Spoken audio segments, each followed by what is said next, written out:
Pavitra, thank you for giving me this opportunity. Pleasure to be here. I'm basically a techie, engineering from IIT Bombay. My first job in software. I started as a software programmer and worked in a couple of companies in Tata Burrows, and then later I joined Wipro.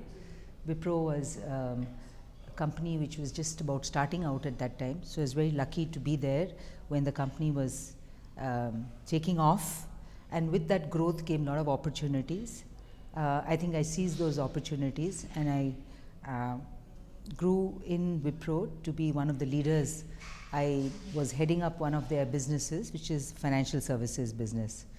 So the message in terms of growing there was maybe good luck that I was there at a time when the company was growing, and so there were a huge number of opportunities for people.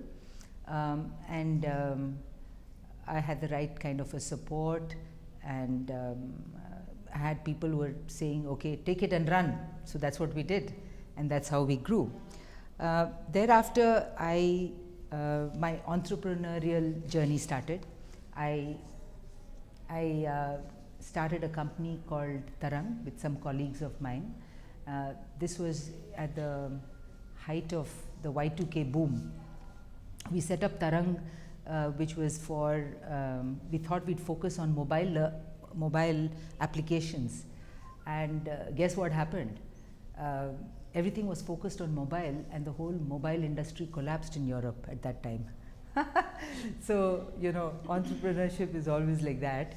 You think of something, something else happens, but you need to keep changing the goalpost. You need to keep redefining your business plans, and that's how it was. Tarang grew and grew in the sphere of internet and mobile applications, and is doing very well. I left Tarang a while back to start my own initiative, another initiative called Lakshya, which is for job skills. So that's been my passion, that I need to give back to society, that I need to leverage what I did in the tech field and apply it in the sphere of education. So that's really the goal of Lakshya, is to fulfill the aspirations of youth.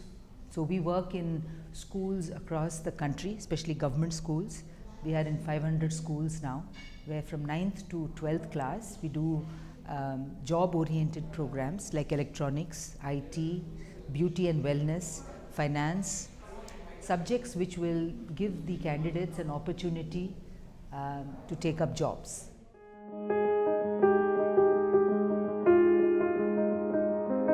I am quite passionate on women's issues, and you know, as prevention of sexual harassment is a mandate now for all companies. So I took it on myself to make sure that that committee got set up in the company, and it got some life. It got some people who were passionate about it to participate in it. It's taking time, but I'm sure that we will get there. Similarly, I'm also passionate about corporate social responsibility. So I took up the initiative on that front in the company.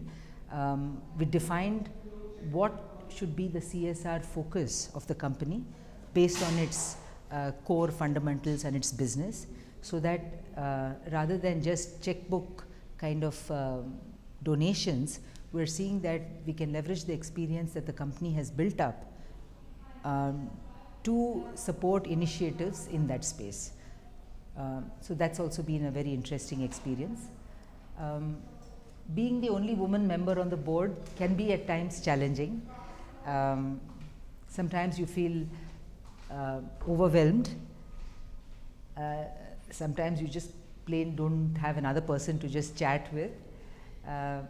But I think when you build your rapport with the rest of your team members, then it could be like any other experience that you would have in your own professional capacity.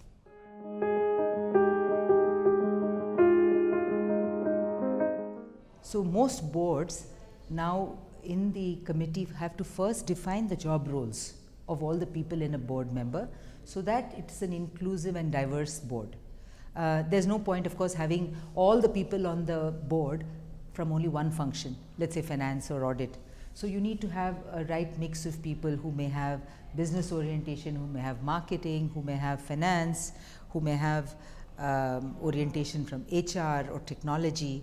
So you would write a brief before you bring in a new director as to what should be the profile of the person coming in, what would be the expectations of the board from that person. So it's not that the expectation of the person has to be that they have to be a woman. No, the expertise is fundamental, the competency is fundamental. Next, you would also say, I'm saying a generic thing. So one is the function. Next is that anybody who wants to serve on the boards needs to be well informed about governance, needs to be well informed about current affairs, about the economic climate, what's happening, and keep themselves updated on the economic and political happenings. I'd also think that a person on an individual level, if you look for, you need to have people who are gutsy, people who are sure of themselves, confident, and have the courage to stand up and agree or disagree, and who have the maturity to balance at times lots of objectives, because you've got to take the interest of diverse kind of stakeholders. So I think it's important for a person to have that sense of balance. So a long list, but for an executive senior position, I would say these are the things that are important. If you said anything special only for a woman, I don't see. As I said, functional expertise and all of these are what are important. And of course, the person needs to have the passion and the interest to be part of the board. It's a wonderful experience to be able to leverage your expertise and whatever you have learnt, and to try and contribute that, to be part of some other organization where you can give back, where you have an opportunity again to understand about the new areas of business, and to be connected and to be contributing on an ongoing basis. So my message is, don't be scared.